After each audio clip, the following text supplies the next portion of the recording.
Hi everyone, this is Pete Barusic. I want to welcome you to this edition of the Weathered Athlete Podcast, a place for us to honor those athletes that refuse to go quietly into the night.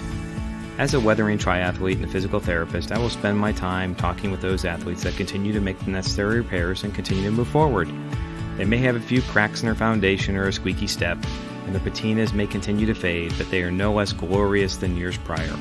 In fact, I feel they have more heart and resolve as they have weathered and can provide the pathway and set the standard that we should all live by. My goal is to determine what sets these individuals apart from the rest of society.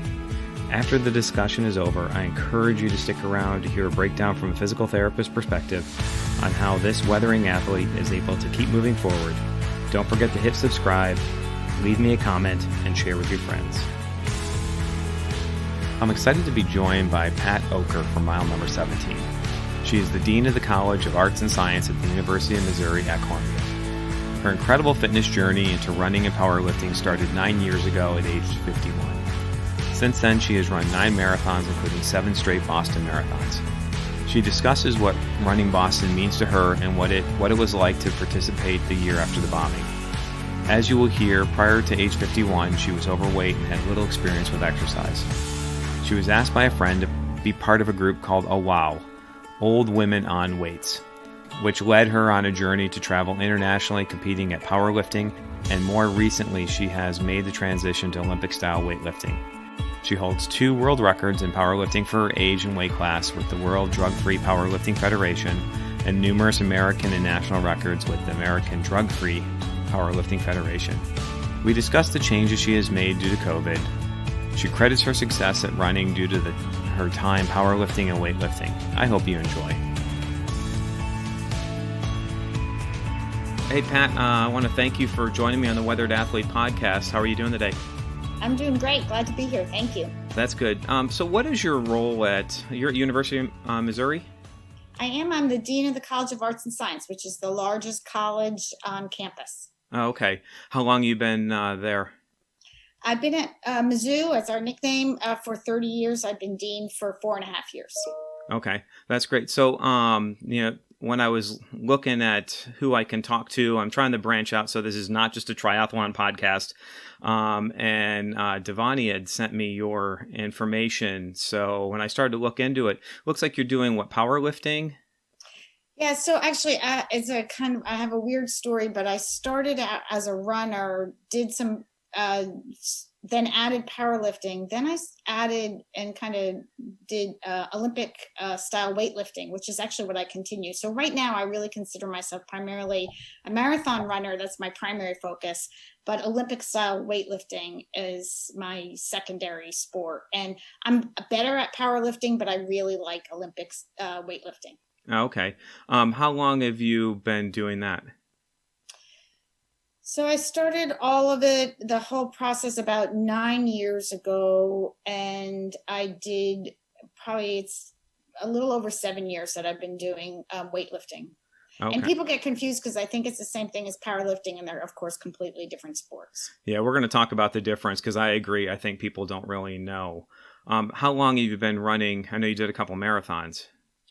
Yeah, I've done 9 marathons. I did nothing previously to 9 years ago. It's actually 9 years ago last month. So I started as a runner, then running was first. Okay. But no background before then. 0. How old were you at that point, if you don't mind me asking? 51? Okay. Yeah. So you'll be, what are you, 60 now or will be? Okay. Yes. So when you started, we'll start with running if you don't mind. So at age 51, getting into running, what misconceptions did you have about your ability to do that? Oh, I was a total, I was not an athlete in any way, not as a child. I had no background. So when you ask, I knew nothing about what it was to be an athlete. So I had a million misconceptions. I think the biggest one is this notion that actually being athletic could bring me joy. Like for me, I was an overweight middle-aged woman, like exercise was this terrible chore you did at the end of the day. And you ground out, whatever your 35 minutes on the elliptical machine, something that I would never do anymore. I swear that I will not exercise ever again in my life. I will train for something the rest of my life, but I won't exercise. So I think the biggest misconception is I just thought it was like a chore and something you do to torture yourself. Yeah. So how, in the beginning, were you running every day? Did you set up what was your plan? Like, how did you work your way up into it? I did a couch to 5K program because a friend encouraged me to do it. The goal was to lose weight. I didn't lose weight. I hated every minute of it. I hated running. It's just hard for people who know me now and know how much I love running. It's hard to imagine how much I hated it, but I did it. We ran 3 days a week, and I was just stubborn. I was going to do that 5K. And I remember it's a friend of mine actually that I run regularly with. And remember asking her at one point, so how do you run a mile without stopping? Like the idea that one could run a mile without stopping was literally unfathomable to me. So it's been a process. Yeah. So from that first, how do you run a mile to running Boston? So, there was a lot of things along the way. I did have, I don't know how common this is, but the first time, those 0 to 5K, you just do what's on there. And you're like, okay, if I did 90 seconds, I guess I could do 2 minutes, right? You just convince yourself that you can do that. But I hated it entirely and always spent my mind was filled in the beginning with all the reasons why I needed to stop.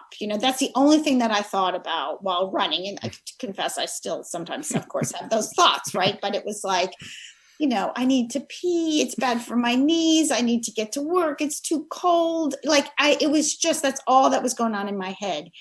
And then one particular day, I still remember exactly where I was in town. It was the first time I ran more than 2 miles without stopping, and it was extraordinarily difficult. Yeah. But I got to about 2.25, and you have no idea. Like, people were walking and going faster than I was. So I was the shuffler, really, really slow.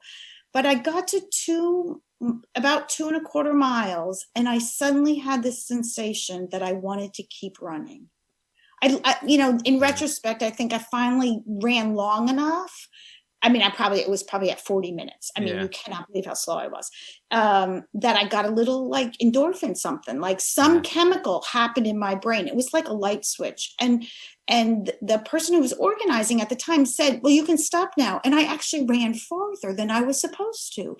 And it was a revelation to me. And so the first thing, and that really, then I ran the 5K, and then people said, oh, you should run a 10K, but I decided for reasons I'm not quite sure that I was going to do a half marathon. And so, which seemed so unbelievably long, right? It was unbelievable. So that was in October. And then that March, I ran a half marathon. And I was very slow, but I did not walk. I did not stop. I ran the whole way. And then I just kept running, and gradually I got faster, but I wasn't planning anything. So along those lines, along that same time, I also started powerlifting. And so I got stronger, and that really, really helped my running. So I got faster.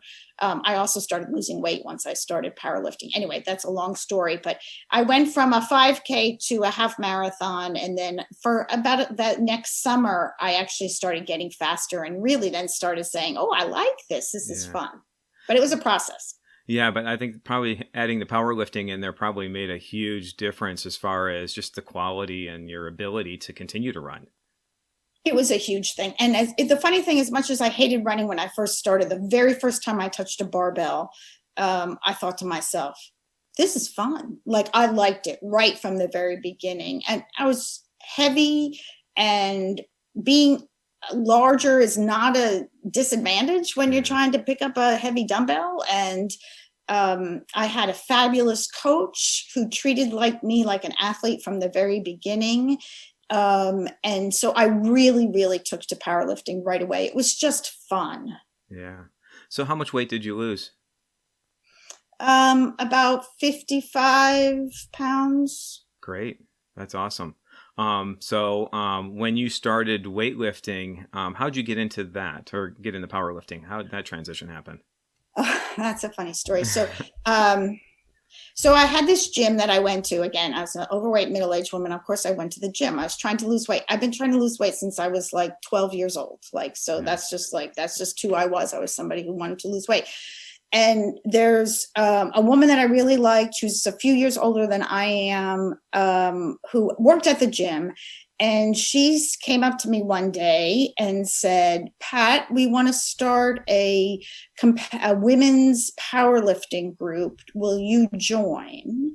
And I said, yes. And then I said, what's powerlifting? Because I suddenly had this image of actually bodybuilding. And I'm like, oh, I'm not getting in a bikini on stage. And she's like, no, powerlifting is very different. But it's really because I really admired her, and she was just so positive. And then, so I joined this group. It was where we took on the name OWOWs, Older Women on Weights. Yeah. And we were a group of women in our 40s, 50s, 60s, and 70s. And as a group, we started powerlifting, and the goal was to compete in a summer competition. And we did that, and I had a blast. It was nobody was talking about losing weight. Everyone was talking about how much weight did you lift today? So It was super fun. I had so much fun doing that. And so I've kept up with the OWOW group, even though I mostly do other things now. But okay. So as far as powerlifting, explain what are the sports, or what are the events that you're doing? So in powerlifting, there are 3 events, and in a competition, you typically would do all 3. You sometimes can do just one, depending on the competition. But you start with a squat. You put the barbell on your back, you squat down, stand back up. You do it one time with as much weight as you can. You have 3 tries, and you lift as much weight as you can just one time. Bench press. I think most everybody knows what a bench press is. And the last is deadlift. And a deadlift, for somebody who may not know, it's the barbell's on the ground and you bend down and pick it up. And you just get it to waist height. Okay. And not waist height. I'm sorry, hip height. Yeah. And so as far as technique, you said you've had a coach when you started in this to make sure you're doing it correctly and using good form. Yes. And that was so important to have a coach, because again, you can hurt yourself if you don't know what you're doing and you're throwing weight around. And he was very technical and very encouraging, and really just taught me so much. And I felt like I was a student again. Yeah. And, I so looked forward to my sessions with him. Okay. So what did that process, I guess, because you're a professor, so what did that process teach you, is now being on the opposite side of being a student and having to learn from somebody else? It's funny. So one of the things that's most interesting to me about sports now is how much I learn about being a teacher by being an athlete. I learned so much about how we learn. So, I could talk for hours about this, and I won't, but a couple of things. The importance of immediate feedback. When you have a coach who's watching your deadlift, he doesn't wait, 3 weeks to turn back your papers. If I lifted, if my hips were rising up too early, he'd be, he'd just it was instant and constant feedback. That's one. The other is that, and that really helped. It's because in the beginning I was so self-conscious about that feedback. This guy's watching my butt, I was so self-conscious about it. And suddenly I was like, yeah, he's just he just wants to make sure I'm well, what am I doing with my back? Am I rounding my back? He really paid attention. And the other is that how much in sports that you often are performing and other people are watching you.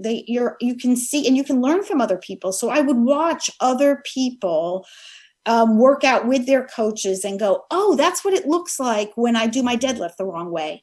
And we often in academics, we do so much of our works, but I'm an English professor, the writing, it's all very solitary. And so this notion that someone would watch us while we compete, don't look at me while I'm working out, that was so counter to my perception of what is normal. And the Oh Wow group really got me. I was like, you totally watch other people because I can learn from other people. Like, and we do that now with social media of like, you watch other people's exercise. I love looking up PT, recommended exercises, for imbalances and so forth. Like, you can learn a lot from watching other people. So those two things I would say, the incredible value of instant feedback in which you don't obsess over it. It's not graded. It's like, oh, that one was great. Do that one again. Okay. It's so wonderful to get. Yeah. Do you still struggle sometimes as far as your form? Do you find yourself, if you don't pay attention to things? Of course. So now I don't do powerlifting, but I still have a different coach. My coach moved away, but I have a different coach, and I do Olympic style weightlifting, which is even more technical, way more technical than powerlifting. And so there is not an Olympic weightlifter alive who doesn't worry about technique. I mean, it is a lifelong process. There are a million things you can be thinking about during a 3-second lift. So it's yes. And I clearly love that part. I love the technical part of it. I'm better at powerlifting, just, grind it out, that I can do. But I love the getting better and improving and thinking about and learning about how to move better. Yeah. So as far as doing the Olympic type of lifts, what lifts are you doing? So the sport of Olympic the sport is actually called weightlifting. It's called Olympic weightlifting, sometimes just to remind people that it is a sport that's in the Olympics. So there's only 2 events. The snatch is one and the clean and jerk is the other. So the snatch, the barbell's on the ground, and in one continuous move, you get it overhead. So you have a wide grip, and I can't describe it by words. Yeah. Somebody can look it up. The clean and jerk is 2-part. So again, the barbell always starts in weightlifting. It always starts on the ground. And if you're successful, it ends up over your head. You first bring it up to your shoulders in one move, and then you have a separate move where you jerk it over your head. And then the real fun, which is actually why I started weightlifting, is then you get to drop the bar. And when I first saw that, I was like, that looks like fun. And so I wanted to drop the bar. And so you really do. You have a bar over your head with a lot of weight, and you get to, it makes a lot of noise. It's kind of fun. It's you have a long day at the office. Yeah. I get to throw some things around at the end of the day. It's fun. That's great. So how long did it take in the beginning? Like, how slow was that process? Because I've done both of those, and they're not easy to learn initially. Yeah. So I think I've been doing weightlifting for 7 years, and like some of the basic, so I have no body awareness from my youth. Like I have nothing in the tank there from that. So I would say on many things, I'm just now like where my body really does understand the concept of what it's like to pull yourself under the bar. Yeah. I've always had strength, but that's not what Olympic style weightlifting is about. You don't just muscle it around. You actually, so I'm still learning. I would not say that I have in any way mastered any of these. I can do a perfectly respectable snatch and clean and jerk. Yeah. But it's tough. Yeah. Do you do other weightlifting as well? Is that pretty much all you're doing, or you do other things? I do some accessory work. So, it's funny, we're talking a lot about my lifting, but I'm really a marathoner. That's what I'm really focused on. And so runners always have many, I think there is a great benefit for accessory work. So I do my fair share of, one-legged things and, airplanes, the full range. So I always throw those in. That's those aren't exactly fun. I don't know anybody who gets a PR on there, but they're so important for runners. So yes, I do them every single day. Okay. Are you doing any like yoga or other, stretching stuff? So I do stretch every day at 60. It's not really an option. I can't really run it. I just can't go out and run without warming up and stretching. Pre-COVID, I did Pilates once a week. I've kind of taken a break from that right now, but I definitely have stretching as a regular part. And I do some yoga as part of my stretching routine. So yes. Okay. So since you brought up COVID, how has COVID changed this year with, I guess, with as a professor and then also with just your weightlifting and everything else? I mean, it's totally upended everyone's lives. Yeah. In terms of work, unbelievable stress. I mean, it's been very difficult to transition a very large college in March. We took a college of, almost 7,000 students and moved them online with 96 hours of notice. It was a challenge, and it continues to be a challenge. And like everyone else, there's definitely added stress. I mean, I can feel that, and I can feel the effects of that on my sports. In terms of athletics, the big thing has been canceled races that I trained for Boston. This was supposed to be my 7th Boston consecutively last April. And of course, then it got postponed to September. So then I backed off. I did some other things and I trained again for it. And then it went virtual. So I did run the virtual, but I didn't run it with the same intensity as a race. I wanted to keep my streak going, so I'm glad I did it. But I had signed up for a few other races as backup, and they got canceled. So I just feel like I've been training for a marathon for 9 months, and I didn't run one yet. So I'm actually I'm backing off a little bit this month from running, and then I'll start training for hopefully a spring marathon in April. But we don't know about Boston. I mean, that's my focus. That is my focus, is getting ready for Boston. But nobody knows when it's going to be or what it's going to look like or who's going to go. And so lots of uncertainty about that. And I'm very goal oriented. So it's been hard for me, actually, that part. Yeah. I also had to put in a garage gym. So that part was easier. Okay. So that was the next question as far as gym, because gyms were closed for a while. Are they open now by you, or? They are open by me. I have 2 people in my immediate circle that are pretty high risk for complications from COVID. And I just don't feel, one could argue I'm 60, so maybe I shouldn't either. So I'm very cautious about that. So I have not felt comfortable going back to a gym. So I did set up right as soon as we went into quarantine in the beginning, lockdown or whatever we want to call it. I already had a barbell, so that was good. And I set up a home gym. So I now lift in my garage. Okay, that's good. Yeah, because I know in the beginning when this happened, everything was sold out. So it was tough for anybody to get like even ankle weights or any of that stuff. Everybody saw that and bought it all up. I had a little trouble getting a squat rack because I knew exactly what squat rack I wanted to get. And that had to wait on a little bit. So I had to make do. But you can get a lot done with weightlifting. Actually, you don't need a whole lot. So I had a barbell and I did have some weights and I was able to buy weights, but it was really difficult. If I had needed a barbell, I would have been sunk. Yeah. So how often are you lifting a week?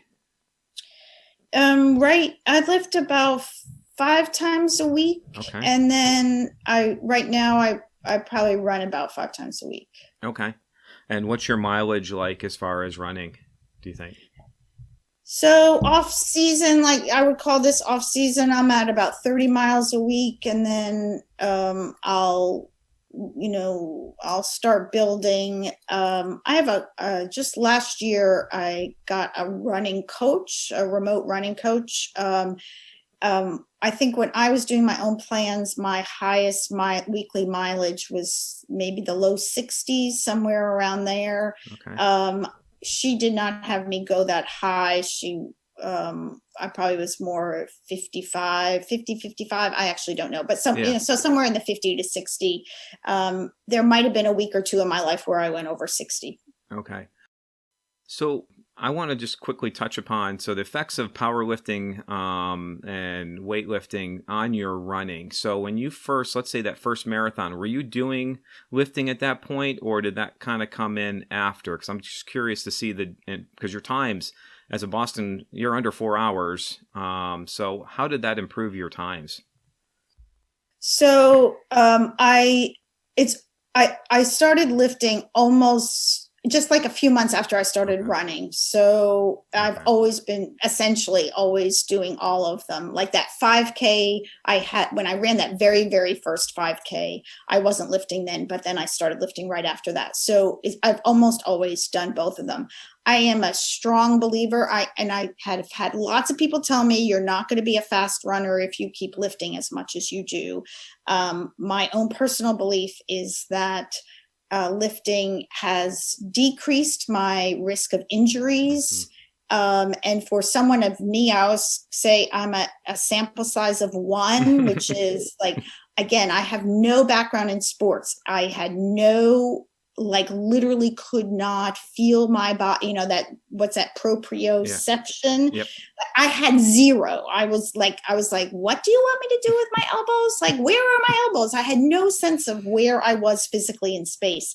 And so lifting has, without question, improved my running. There's just no question about it. I do have to, be careful, and I back off on my running. I mean, if I'm really going for competitive, because I have competed regionally and internationally on lifting.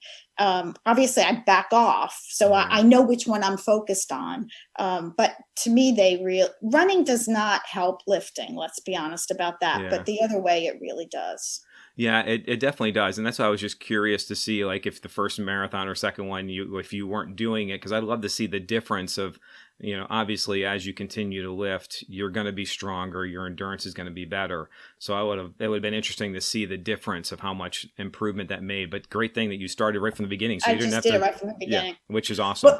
But that first summer though, which is where so my first summer of running, I started running in October, and then that summer, the idea that I would focus on my time was something that I was just like, that was such a foreign concept. Like, I was just trying to finish races. Right. But that's where I was lifting a lot, and I was definitely learned enough that I was getting stronger. And, my times, when I look back, it's funny because someone who knew me as in the gym said to me that late in that summer, said, Pat, you should, I'll never forget this. She said to me, Pat, you should run a marathon. And, I was like flabbergasted. And then she said, you should try to qualify for Boston. And it was literally like, I'm 5'4". It was like someone telling me that I should try out for the NBA. I was like, you're crazy. Like, there is no way. When I look back now, I can see why she said that, because my times were really coming down. But I literally didn't even know that. Yeah. And so I was bored, then I was like, the Boston thing's crazy. I'm not going to do that. But I will try. Maybe I do want to run a marathon. And so I did. I ran a marathon that February. And I'd been running then for 15 months, and I did qualify for Boston. It was craziness, but it was because I was lifting and I was getting stronger, and I did lose weight then by that point. So, what was your fastest marathon time? 3:37. Oh, that's incredible. Yeah, but my best is yet to come. I'm not. Yes. I'm not done yet. Good. And that's the thing. People say, well, as you age, you're not going to get better. But yeah, you can get better. When you're going to improve your technique, you're going to improve your strength. So there's still, I'm sure that there's still room to continue to PR. I had, and I do, I recognize that I have an advantage in some ways. So many athletes my age, that, they were in their prime in their 20s and 30s. So I have no nostalgia for those times. And, so I recognize that not everybody is in this same situation. So, but I did have, the one of the weird things about marathons, and maybe I know you're an ultra or a triathlete as well, is that you train for them. And maybe for me, maybe I'll do one. I typically try and do just one. I try and do just Boston, but at most 2 a year. And on that one particular day, there's a lot of luck that happens, right? So I had progressed my first 4 marathons. I PR'd every time. And I thought, oh, this is great. Like, yeah. Like, whoa. And then I had a year where I had a great training cycle, and I was totally confident that I could PR. And it was 80 degrees in Boston, or 79. I was like, well, we didn't PR that year. Like, so that was the first year. And then the next year was 2018, where I spent 40 minutes in medical at mile 25 with hypothermia. I did finish, but it does not do much for your time when you spend 35 or 40 minutes in medical. And then the next year, same thing. I was like, okay, I'm ready. But I got pleurisy and pneumonia like 8 weeks before the race. And so the fact that I finished, I was like so grateful. So I had 3 years in a row, which I was like, boy, the luck was not there. And so I still think, and people, maybe in 10 years you'll go, oh, she was so crazy to think that. But I do believe that I'm still capable of a PR. So I want to crack that 3:35. That's awesome. Yeah, I'm still trying to crack the 4-hour mark. I struggle with that, but also I have, as a PT, I know better. I don't do as much strength training as I need to. I'm the typical, let's go out, and if you give me a choice to strength train or hop on my bike for 2 hours or to go run 12 miles, I'm gonna take the running or the biking just because it's easier. And I'm like, okay, it's just I see the results, but I really need to strength train. And I've been so the message that I will say to runners like you is that if you're doing clamshells and all those things that PT tells us to do, no one enjoys that, right? And we have to do that. But if you're a runner and you don't do strength training because it's boring, I strongly recommend get a barbell in your hand because, if many runners, there's a little competitive, you want to improve. And I have this weird thing that I love doing heavy deadlifts after my long runs. It totally just loosens things up, and I feel so much better. And it's way more fun to deadlift than it is, no offense to all my I rely on PTs and love you all dearly, but again, that's not the most exciting thing that we do. So I'm like, get a barbell. Yeah, well, I have to admit, since we've been kind of corresponding back and forth, I pulled that barbell out of my garage, and I'm actually in my bonus room. It's sitting there, and I've been doing deadlifts. So I will say I've been starting to do some deadlifts again. And so again, I don't have anybody to watch me. So again, I focus on form, but it's kind of funny when I first started to make sure that I'm doing it correctly again, because it's been a long time since I did any of that. But yeah, it's sitting right here next to me. So it's fun. I want to thank you. I think about deadlifting actually on hills. I'm good. I have found that among racers, runners of my speed, I'm better at hills. I mean, I don't like them anymore, but I'm better. And it's, posterior chain. And so I always think to myself on the hard hills, Heartbreak Hill, every single year, I am thinking about deadlift. I'm like, because I'm trying to pick off people. I'm like, I'm a power lifter. I'm a weightlifter. I'm going to get you on this hill. So I think about the way in which they benefit each other, even during a race sometimes. So, okay. So as far as gym, are you going to a CrossFit gym, or are you just going to a regular gym when you were going? So when I was going to a gym, I went to this really unusual. So no, I don't go to a CrossFit gym. Okay.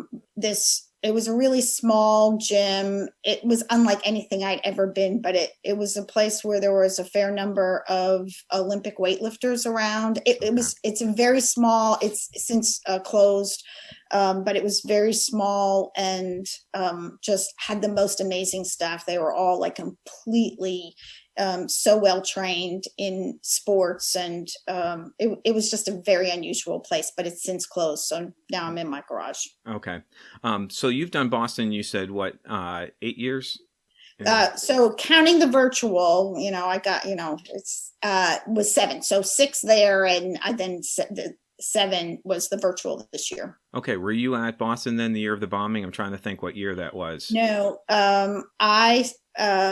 and I think it's one of the reasons why I just fell in love with that race. And it just captures if I need motivation, I just have to think about that race. Yeah. Because my first Boston was the year after the bombing. And if there was ever a year of just emotional intensity in the city, that was just an amazing experience running that race the first time. It was just everything that I could have imagined and 10 times more, and it has never disappointed me. And now it has kicked my butt, let me tell you, that course, right? So it's hard, but I love the whole weekend. I love the race. I love the city. I love the way, I mean, everyone cares about that race. And so it was the year after. Okay. Yeah, I was trying to do the math in my head, and I couldn't remember what year it was.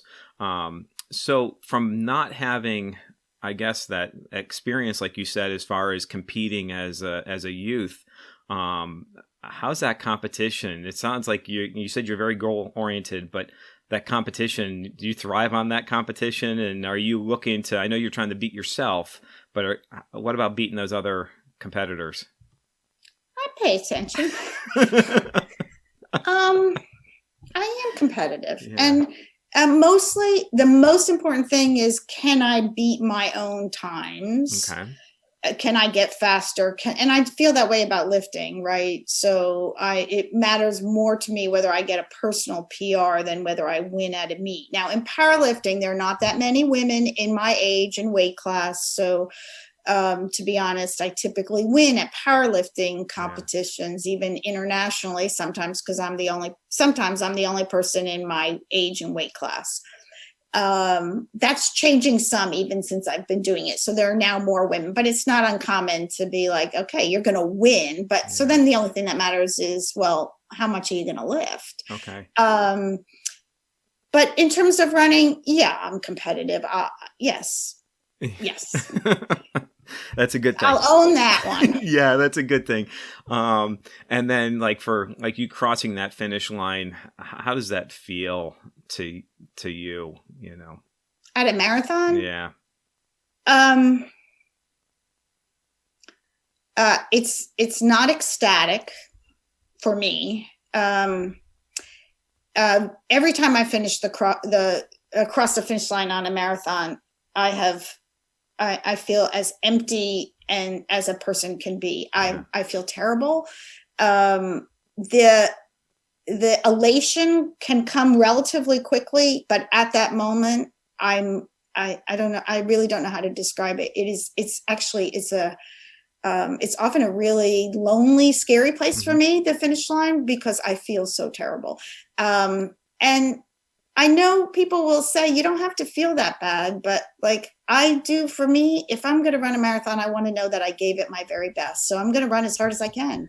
Yeah. And my times will be different. Fair enough. But I want to know that I gave it my very best. So I'll push. And so I don't feel that way after half marathons. I just ran a half last weekend. It was like, oh, you get the finish line. You're like, oh, let's go for brunch. You totally feel fine now. But to me, finishing at the finish line of a marathon is, I often feel terrible. Yeah. To be honest. Yeah, the reason I ask is that I think it's so different for so many different people. And you're right, when you've given it everything you have, the finish line is great. And maybe you have a split second, okay, I've done it. But then also we all like to play Monday morning quarterback. And sometimes that happens right away when you cross the finish line. So whatever excitement you have, you're already thinking, well, what if I did this better? And then obviously time, you end up going back and thinking about everything. So for you, like that, do you really contemplate a lot on, let's start with running, as far as when you've done, let's say a Boston, when you're done, how long does it take to kind of move on from that race to whatever's next? So in most cases, what I would say is it can take me sometimes 10 or 15 minutes. Sometimes I just need some calories, or I need a blanket because I'm so cold. I need somebody to take care of the physical needs at the end. And once I get some calories in, there is an overwhelming enthusiasm for, I want to do that again. A half hour before, I was promising myself that I would never put myself in this position again. Like I do this every time. It comes at a different time where I say, no, Pat, you have to remember, this is how you feel. You will never do this to yourself again. And then once I get the recovery going, I'm like, do I really have to wait a whole nother year to do this, to run Boston again? And I'm immediately thinking of, well, if I did more this and this and this, like immediately I'm thinking about, so the finish line is a weird thing. I often think about graduation. Graduation week is a graduation, but we call it commencement. I feel that way about finish lines because it's an end, but it's almost always the launch into, oh, I can get better. Yeah. It's pretty quick. Yeah, see, that's great. I think that feeling is what keeps us going back for more. When you struggle, again, we'll go with running since we're talking about marathons. When you get to that deep, dark place, which we all go through, what gets you out of it? I really believe in training, and I don't really believe in willpower, honestly. So when people say it's about willpower, I will totally refute that. I don't think, but I do believe in training. So, if you've trained for a marathon, it's hard to train. It's hard to get up at 4:30 in the morning and to run in the dark and the cold. And if you run Boston, you run in the cold and the dark if you have a job, or you run at night. But I run in the morning, and so it's cold and dark and raining sometimes. And so you've practiced doing that. I don't really want to do this. I don't want to run it's not like I wake up going, oh, I can't wait. A lot of times it's like, oh, but I never regret it once I do it, but the getting there. So you have practiced over and over again. Same thing. You run a long run. If I have a 20 miler, I don't really enjoy mile 19 and 20. I know some people do. I do not. I'm like, let's finish this. I'm sick of it. I'm ready to be done. But you practice that. Yeah, but you got to get to 20. So it is the practice and the training. I also think I do have a good mental game. In the sense of I work on that. I think people don't practice that enough. And I really do practice the mental game on a regular basis. And there's a variety of techniques and they're very successful. It's nothing outlandish or crazy, but if you don't practice that stuff, you will not perform as well as you can. And for me, I think different things work for different people. When things get really tough, I count. Mm-hmm. And so I count a lot during a marathon because I'm just concentrating. People are like listening to music. I'm like, absolutely not possible. Other people are like, oh, I let my mind wander. Not possible. Not at race pace. I am working really hard. I count over and over again in different ways, but I count. It just keeps me focused.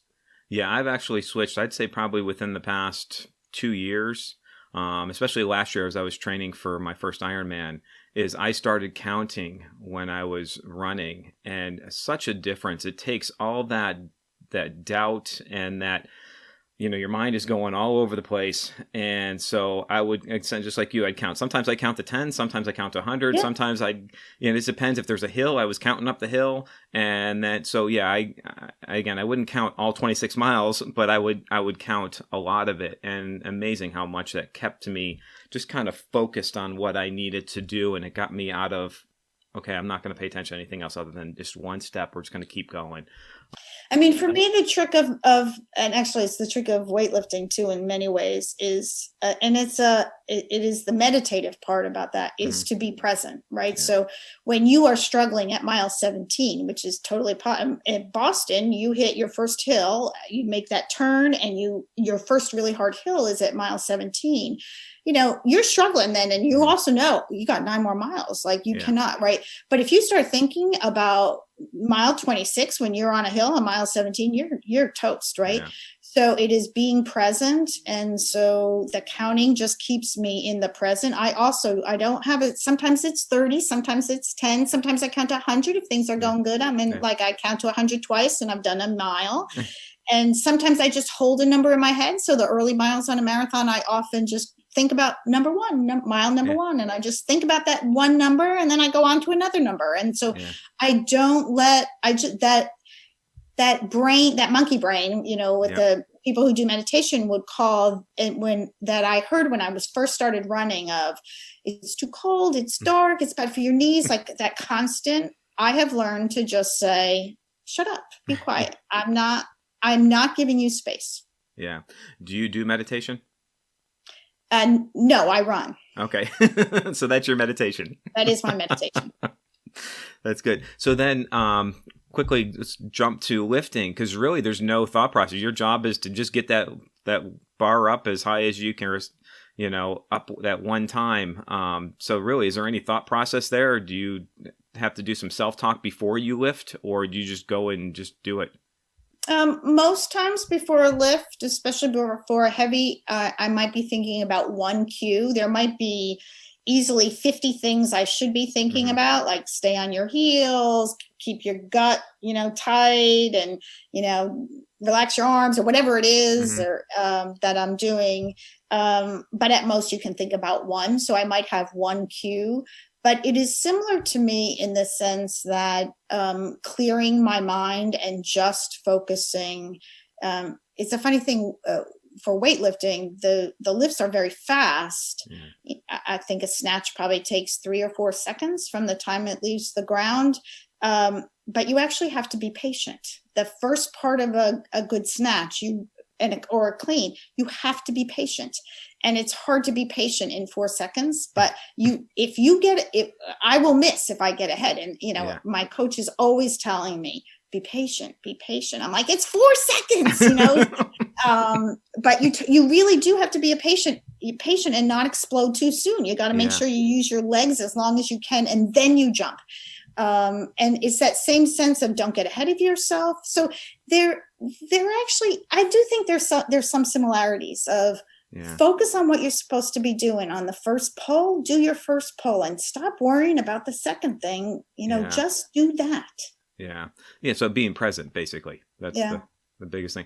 So what advice do you have to say someone your age or maybe younger that just thinks powerlifting or weightlifting or whatever, this is just, it's crazy. I shouldn't do that. What advice do you have for them? I guess even running too. The main advice that I would have about somebody, especially if they don't do any sports, is to find something that you actually love. Like, I love lifting and I love running. And I always exercised when I was younger because I was trying to change what my body looked like. As it turns out, that's not much of a motivator for me. And in retrospect, I'm like, because really, who cares? It's not a good motivator at all.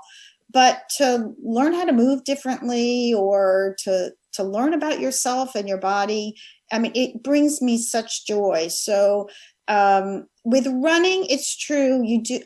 For me anyway, I had to stick with it long enough to find out that I could like it. Like if I had gone on the first week, so give something, but if lifting or running's not your thing, is there something else? What's great about both, the running community is so fabulous. I have met so many wonderful friends from running. Same thing with lifting, really, really close friends, people with who otherwise I would never, ever have gotten to know. Like, our lives are very different, but we live together. And that's one thing with COVID. I do miss my lifting friends. I really, really do. But to find something that you actually love and that maybe does give you a sense of community, and that's encouraging. So, I'm not a fan of exercising to lose weight. I think or even to get healthy. Do it because it's fun. Then you'll keep doing it and you'll get healthy, and that's great. I jokingly say that I would do lifting if it were bad for me. It would be like my guilty pleasure, right? I don't do it because I do it because it's fun. And that I just think we should all, why not find that joy in the things that we do? So maybe it's dance, maybe it's something else, but find something fun. Yeah, that's the thing. I think COVID is, I'm more worried about the long-term effects of COVID, not just the disease itself. I'm worried about just this isolation and what the lack of social interaction is what's doing. Again, I'm in the marathon triathlon world, and it's you don't get to see anybody, and even for competitions are canceled, training sessions are canceled, we're all being limited. So I'm longing for the day that we get out of this and we can get back to the normal of hanging out with people, because I think that social interaction is that definitely what makes it fun. So even when it's not fun, that is the thing that makes it fun, by having that other person with you. Now, are there a lot of weightlifting or powerlifting competitions? Oh yeah. I didn't realize that. Okay. Yeah. There are a lot of different powerlifting federations. I'm a member of the American Drug-Free Powerlifting Federation, which is part of a world federation. But there are lots of other ones. So there are lots of powerlifting competitions and weightlifting too. So yeah, I miss them. And even when I was really switched to mostly focusing on marathon running, I would try and do a couple of meets a year, and they're totally fun. Throw a barbell over your head, pick something heavy up, let it go down. It's fun. So, drug testing. Is there drug testing in powerlifting? Yeah. So the American Drug-Free, yes, we do drug, and yes, I have peed in a cup. Okay. There are lots of powerlifting federations that don't do drug testing, and I am I'm proud to be a member of the drug-free, and it matters to me that they take drug testing very seriously. I'm not saying it's the only one, but it is the most aggressive about drug testing. I just don't have any interest in going to a competition and hanging out with people that are, it's just, I got a job, I got things, I'm going to do this for fun. Yeah. And so, they're very serious about drug testing. It's a shame because, before you would only think it was, say, some of the professional athletes, but I know, again, the triathlon world, it's filtering down into the age groupies. Everybody's just trying to get an edge, and, they're trying to get to Kona. Marathon runners are trying to get to Boston. And, in my age group, I have to be just around a 3 hour, I think 3:20 is my, for my age group to get there. And even that doesn't guarantee you in because there's so many people. So people are looking for that edge. And unfortunately, there are people that are not doing it legitimately. And that's difficult. So I think it's part of the sport now, unfortunately. Now, the sport of weightlifting has a serious problem at the, at the highest level, like a serious problem with drugs. Serious problem. And I'm not above looking for every single little, like I drink my beet juice and I'm all about I'm totally into ooh, can I, shave off a second or two? So I'm not above, trying to squeeze out every last second. So I totally get that impulse, but for me, it's just not something I would do, something that's, going to damage my health. Recovery from, say, a Boston Marathon, how is that week look for you? I usually don't run for a week, but I'll start lifting the races on Monday. I almost always have a barbell in my hand on Wednesday, just the bar, just to move around. Okay. Literally just the bar and just to start moving. And then I start running, usually a week after the race. Okay. And then as far as nutrition, are you on any special diets that you follow or? So I do, in terms of recovery, nutrition, hydration, and sleep are the, three-legged stool for me. I do think hydration is the key to the universe. It's something I struggle with, but it makes a huge difference. I'm very careful with my diet in the sense of not depriving myself, but I can tell if I'm eating a lot of sugar. I'm a stress eater and sugar's my go-to thing. It's going to make my track workout tomorrow, way harder. I just know that. And I'd much rather have a good track workout. So it's really about, it's not about depriving myself, but I would describe my diet as excellent, lots of fruits and vegetables, lean protein. I don't eat processed foods. I really stay away from sugary things. It's not perfect, but, I see nutrition as a huge part of my, the success that I've had in sports is that's a huge piece. Yeah, because you need to, that's the best way is recovery is, without a good recovery, I don't care what you've done in your training and your event. You need recovery for the next time you do it, or you're going to continue just to decline. It's just, you're not. And for a marathon runner, you just have to be ready for the next, because it's a grind. It is totally a grind. Yeah. So for you, for sleep, I know everybody's so different, but do you have to get 8 hours of sleep? What is a typical night sleep for you like?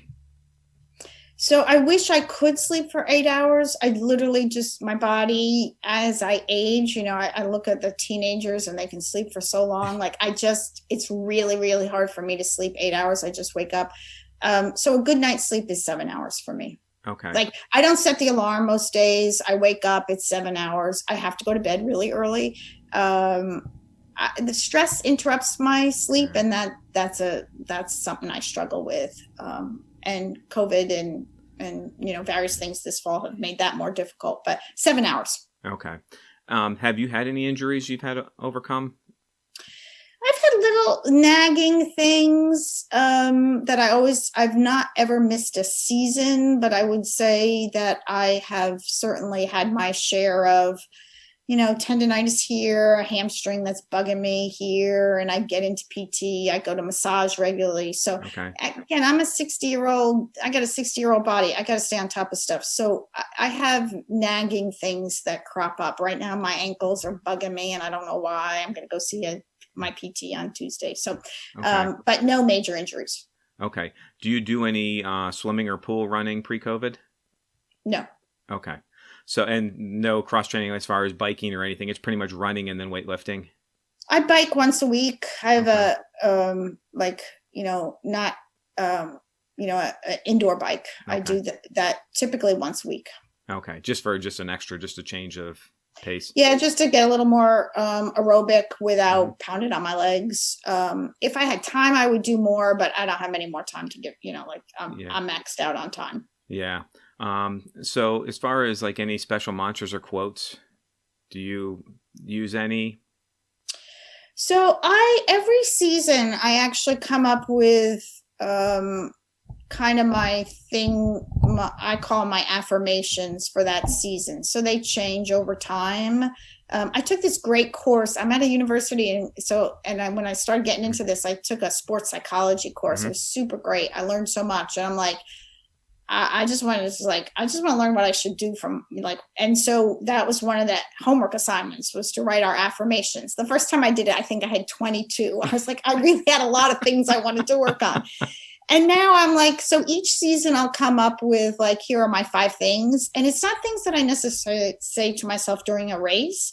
It's more the things that I'm going to work on. And a lot of it for me, honestly, is about the stuff that I need to do in the 22 hours that I'm not training. Yeah. So they're more affirmations of so here's one that I made up that I frequently use, which is sweat the small stuff. The saying, don't sweat the small stuff. That's nonsense for a runner. Like, don't worry about the race. That's the big thing. Don't worry about that.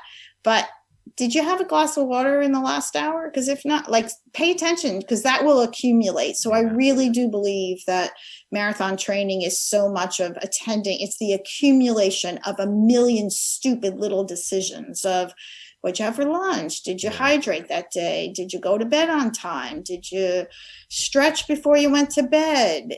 And it's the other 22 hours, the 2 hours where you're training. I don't need mantras then. It's the other 22 hours. Okay. Now, do you, so you said you're pretty goal oriented. Do you have daily goals? What you want to accomplish that day, or how regimented are you as far as schedule?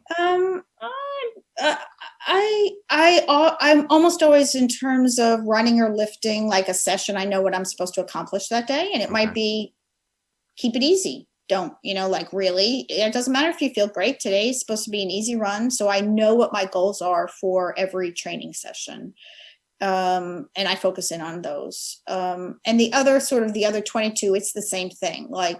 Hydration is the biggest thing that I struggle with. It's so important, but I get busy, but if I'm dehydrated, then I get home from work and I'm all stressed out, and then I start snacking, and it's all downhill from there. So I have daily goals. Okay.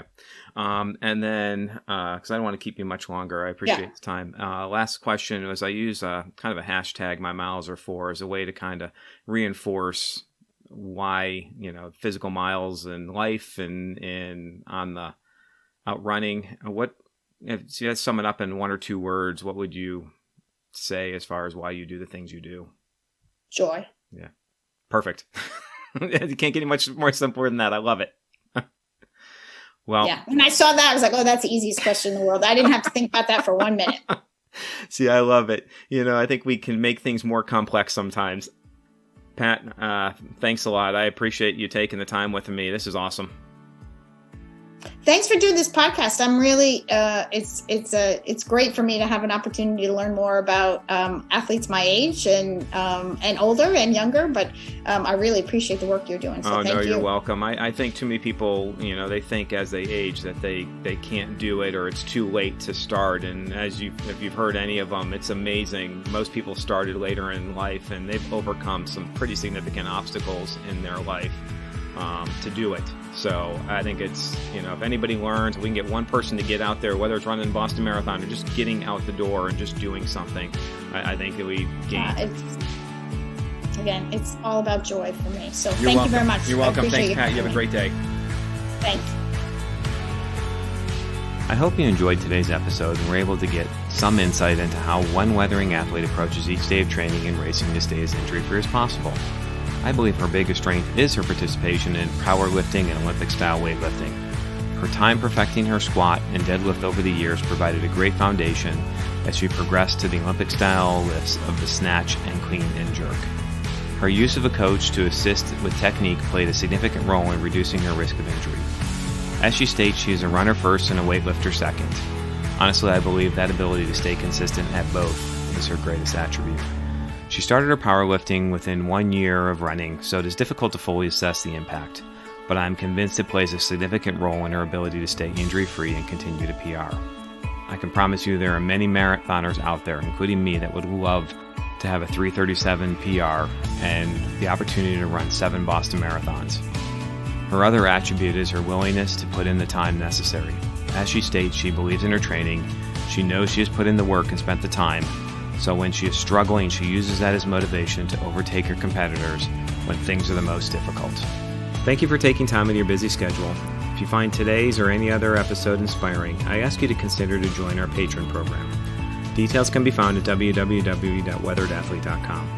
Also, please don't forget to hit subscribe to this podcast, share with your friends, give me a rating on iTunes, leave me a comment or drop me a line if you feel you have what it takes to enter the Weathered Athlete podcast. Lastly, no matter how you complete your miles, I encourage you to use the following hashtag, #MyMilesAre4, as a way to reinforce the purpose of those miles. As always, my miles are for the journey. People are sick.